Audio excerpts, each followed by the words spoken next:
Welcome to the Eating at a Meeting podcast. I'm your host, Tracy Stuckrath, dietary needs expert, certified meetings manager, certified food protection manager.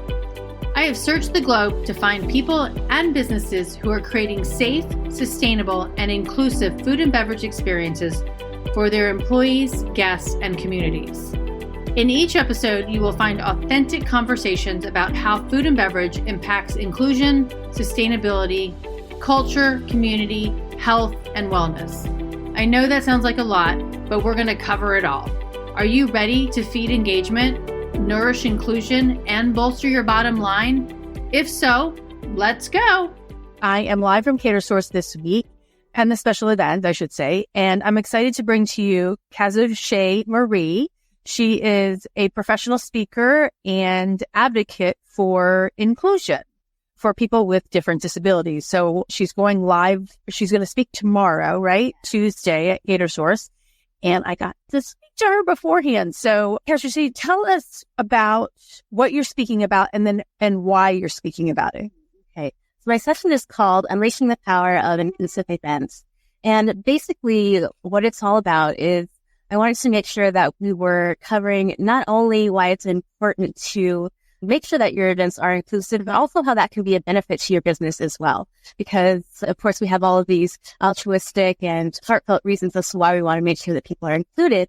But from a business standpoint, we want to make sure that there's also the understanding that that could be a benefit as well to you. And so I'm really excited to share about that and make sure that not only that people are included, but just making sure that it's something that's understood that it can be easily integrated into what you're doing as an event planner. I think easily integrated is a very important aspect of it. Mm-hmm. Now, can you let us know why you're passionate about this? So, yes. So in May of 2017, I was struck by a car traveling 48 miles per hour in downtown Phoenix as I was crossing the street. And of course, I sustained numerous injuries at the time. But then throughout the healing process, some of those injuries ended up being long-term and resulting in disabilities. And so living with disabilities myself, it kind of opened up a whole new world of my understanding that the world is not really inclusive and understanding or accommodating to people with disabilities. So it really became my passion to make sure that just everyone is included and make sure that we are all a part of the things that are going on and just making sure that things are inclusive for everyone.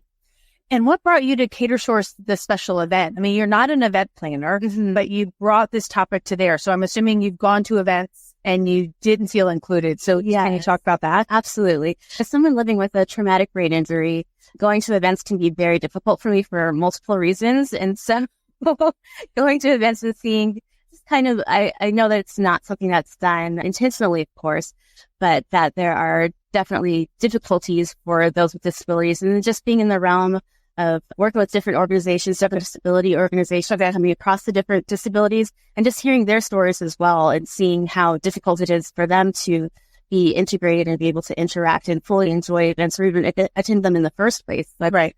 That's the first place to start, right? Exactly. If they can already see even in the initial planning phase and that it's going to be something that's going to be difficult for them to be able to do. Just hearing those different stories really made me passionate about wanting to come to this event and make sure that event professionals understand that we want to be there. We want to be a part of their target market and to make sure that we can enjoy the events as well. Well, and I remember working a festival years ago and they're like, well, nobody with disabilities comes to our event. Well, you don't know that because you're not creating the event so that they can attend. Yes. And so exactly. What is the demographic? And I'm sure you have statistics on the power of the financial power that brings to events. Yes. So according to the CDC, 1 in 4 adults in the United States have a disability. So that's quite a significant part of the population that could be incorporated into your target market pretty easily with just very simple tactics to make sure that they're included. So you don't want to leave money on the table. Right, exactly. And I know, and this is going to post before your session. So can you give us a couple of little hints on what you're going to talk about? Yes. So some of the things I'm going to talk about, I'm going to go over just kind of look at overview of some of the different disabilities that you may come across, kind of like some of the common ones. So things like neurodivergence, mobility issues, vision, and ways to accommodate that. as well as practical tips specifically on how to accommodate them in your event planning process from start to finish, even before you begin event planning, doing my TBI moment. Sometimes I lose my, I lose my place, so I train with the thought. It's real. Doing audits of the spaces, of your processes. Also making sure that when you are putting out the information for your events, that even in that, is it done in a way that's accessible to people? If you're sending out paper invitations, that's not going to necessarily be accessible to people with vision problems, things of that nature. So it could be a lot of good info. Yeah. And then, I mean, when you're thinking about disabilities, and I talk on the food side of disabilities, food allergies, but I also include the fifth is people with physical disabilities, and especially invisible disabilities. So you've got a traumatic brain injury, which I can't tell from that, right? And people with hearing aids or low hearing, they might have a hearing aid that is so tiny you can't even tell. Yes. Visually impaired or blind, that's probably a little bit more visible of a disability. And a mobility, just somebody who utilizes a wheelchair or a scooter or has a broken arm, right? That's a temporary disability. And it's really, you have to put your feet in their shoes. Yes. Or their seat. Yeah, exactly. That's exactly right. And that's the thing about it, is that it's really trying to imagine it from their perspective. It's really exactly what you said. Really putting yourself in that mindset of going, okay, so if I did have difficulties walking, how would I navigate this space that I'm trying to set up for my event? Things of that nature. So yes, it's really about putting yourself in their shoes. And the wonderful thing about it as well is that one accommodation can work for multiple different types of disabilities. That's one of the things I'm going to be talking about tomorrow as well. Can you give an example of that? Oh, sure. So for instance, the mobility one, making sure that the path is clear. So that would be good for someone who is in a wheelchair, who has mobility issues, but it's also great for someone who has low vision. So it works for multiple different types of disabilities. And one example I talk about when I talk about disabilities as well is like the curb cut on a sidewalk is a really good example, because the curb cut was designed for people with wheelchairs. But I always ask, how many of you use the curb cut on a sidewalk? Yes. Moms with strollers and visually impaired. And it's got the little circles on it to help for a visually impaired to know that the sidewalk is ending, right? Yes. Different things like that. So, and another example I use too is from the Hotel Del I heard years ago. We were just in a conversation and she's like, well, when you build the ramp for the person in a wheelchair who utilizes a wheelchair to go out to the beach, are you really calling them out versus making it the entryway that everyone uses? Yes. That's one of the parts I'm going to hit out tomorrow as well, is the concept of universal design. Right. That if you design it for everybody, then you're designing it for anybody. So if you make it as inclusive as possible, then really it's going to be a benefit to everyone, not just those with disabilities. So with your traumatic brain injury, right, TBI, what are some things that you would like meeting planners to think about when they're planning their events? I'd say one would be very clear planning and communication. As much information as we can have ahead of time so that we can make sure that we know what's going on, know where we need to go. And speaking as someone living with disabilities, really I would say as a general rule, we try to figure things out as much as we can on our own. We're going to try not to be a bother to people and to ask for expert accommodations. So when we have that additional information ahead of time, like this is the schedule, this is where we need to be, having clear signage, that's a really important one. Even here, I walked up and down because I was not sure where exactly I was supposed to be signing it. It's not a criticism to anyone, but having clear signage, things like that, those would really be some major ones that would be helpful. Having a quiet space, someplace where people can just take a break. And again, that's a benefit to not just people with brain injuries, but people who have sensory sensitivities, and also just for people without disabilities who might need to take a break, have a quiet moment. Yeah. Well, even at the bar last night for watching the Super Bowl, I mean, my friends, had to run and do an errand, and my friends came back and I came back and they were gone. They're like, the bar had turned up the volume too high. Oh, yes. And it wasn't, I mean, I like that. It is too much. So I just went in the lobby and watched instead. But I saw a video, I think it was on your Instagram thing, and you were doing a thing or TikTok maybe, but you put your earplugs in. Oh, yeah. So is it really important to talk about sound? Yes. I'd say that's a pretty big one because it can really trigger a variety of symptoms. I know for me, as well as other people with traumatic brain injuries, it can trigger headaches, migraines, visual disturbances, all kinds of things like that would really not just be painful to the individual, but really cause them to have to not be able to participate in the event any longer, to have to leave the event. So again, just making sure that these things are considered in the planning phase, right, so that we can be sure to accommodate that. Now, and you, at the beginning of this, you said that this is a financial opportunity. Mm-hmm. Do you have any examples of where you've worked with somebody that they really saw a financial benefit? I don't personally, but I do know that it would be, especially because this is really something that's becoming more popular. That's another thing that I'm going to be talking about, is that now inclusivity is no longer an ask, it's more of a requirement. It's the expectation that this is going to be something that is a part of your events, a part of things that you're planning. So I know that it's, as an emerging market, I would say it's definitely kind of ripe for the picking for people to be specializing in this, to say, hey, I have particular experience or expertise in making sure that my events are inclusive of people with disabilities. So that would be a major bonus. Last year at the event, in my presentation, I went and looked at like 50 to 100 different catering company websites, and I found one catering company, and I don't remember the name of it, but on their website, it showed all the venues that they work with, and it showed the accessibility for different disabilities. Oh, that's incredible. And I was like, oh my gosh, that's fantastic, because it said this is for hearing impaired or deaf, or for visually impaired. This is what you need to know about this venue. And I thought that was really forward thinking. That is, yes. And that's exactly what it is. And then that way it's already clearly communicated ahead of time. Mm-hmm. So again, that person who has those disabilities can just plug into exactly where they need to go, what they need to see. And the work was done ahead of time, front loaded. It's integrated into the event, into the process. So yeah, that's exactly right. Okay. Well, good. Now, what one or two tips do you have for people, just off the top of your head, that planners can do to help you attend an event?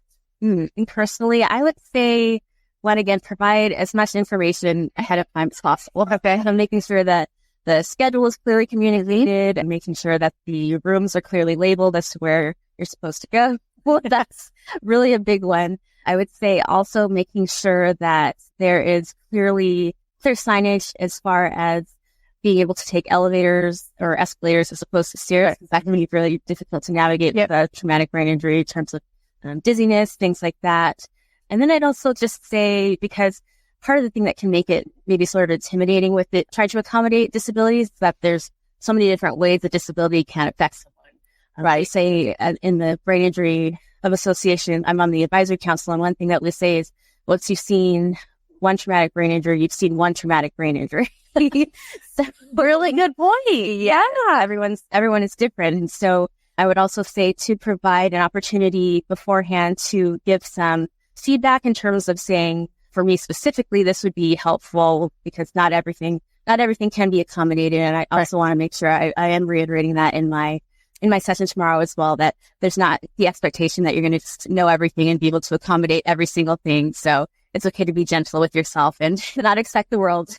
Well, and I think that's really important to share, because I think when you look at it, people are like, oh my God, I got to do this and this and this and this and this. But it's like picking up the phone and having a conversation with you and me or whatever, and finding out the actual needs and how we can help you really navigate that event or fully participate in that event is where we need to start. And then and go back and say, okay, we can do this, but we can't do this. So is there a way that we can help you with that? To be able yes, absolutely.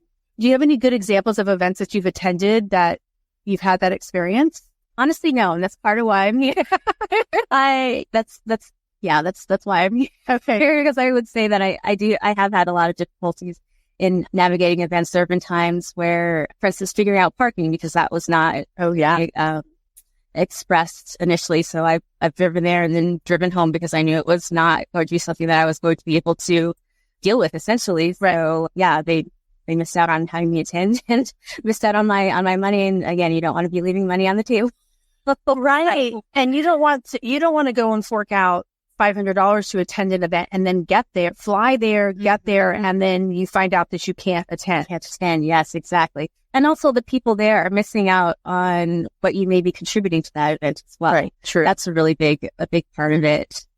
that's important to me is that disabled persons have a lot to contribute just because we have these different situations and what maybe you see as hindrances doesn't mean that we don't still have things to contribute, and that's not meaningful. Yeah. Well, and I did read something about it. It's like people with disabilities navigate the world. You have so much experience in figuring ways to do things. Yeah. Versus what we just, the creativity of getting there and of doing different things. And so that might put a really good perspective on your event. So if somebody answers that, call them up, say, hey, can you give us your feedback on this? Yeah. Yes, absolutely. All right. So one other question on providing information, and I'm pulling out my phone. So like we have an event app, are event apps helpful for you? And what are some best practices in doing that information, putting that information on event apps? Yes, I'd say they are very helpful. Again, to just make sure that you have that information, knowing where to go and understanding what different things are about, what to expect. That's a really big one for people living with disabilities, knowing what to expect. And I'd say to be able to navigate them, just making sure that you've considered all the different ways that someone may be accessing that app. So if they have visual problems or if they are hard of hearing, depending on what they may be working with, making sure that the different disabilities are going to be considered in the way that they're accessing the app itself. That would be a big one. And just making sure that it's easy to use, making sure that it's easy to understand. And I think that goes across the board for everybody. That's very true. Yes. And again, that's something that is for people with disabilities, but it's helpful for everybody. It's true. I think making it work so that your son can navigate it. Although your son probably can navigate it a lot. I'll sure that better than me. Yes. You could probably figure it out. And I'd be Well, Cazoshay, I'm excited that you're here and you're presenting at the Catersource and the special event and educating them on how to create better experiences. Thank you. Thank you for having me. You're welcome. Now, how can everybody get a hold of you? So I am on Instagram, TikTok at Cazoshay_Marie, and also on my website at didwithcazoshay.com. didcazoshay.com. Okay, fantastic. Well, everybody, I'm live from Catersource, and I'll be bringing you a couple of other interviews while I'm here. I'll talk to you soon. Thanks for listening to the Eating at a Meeting podcast, where every meal matters. I'm Tracy Stuckrath, your food and beverage inclusion expert. Call me and let's get started right now on creating safe and inclusive food and beverage experiences for your customers, your employees, and your communities. Share the podcast with your friends and colleagues at our Eating at a Meeting Facebook page and on all podcast platforms. To learn more about me and receive valuable information, go to tracystuckrath.com. And if you'd like more information on how to feed engagement, nourish inclusion, and bolster your bottom line, then visit eatingatameeting.com.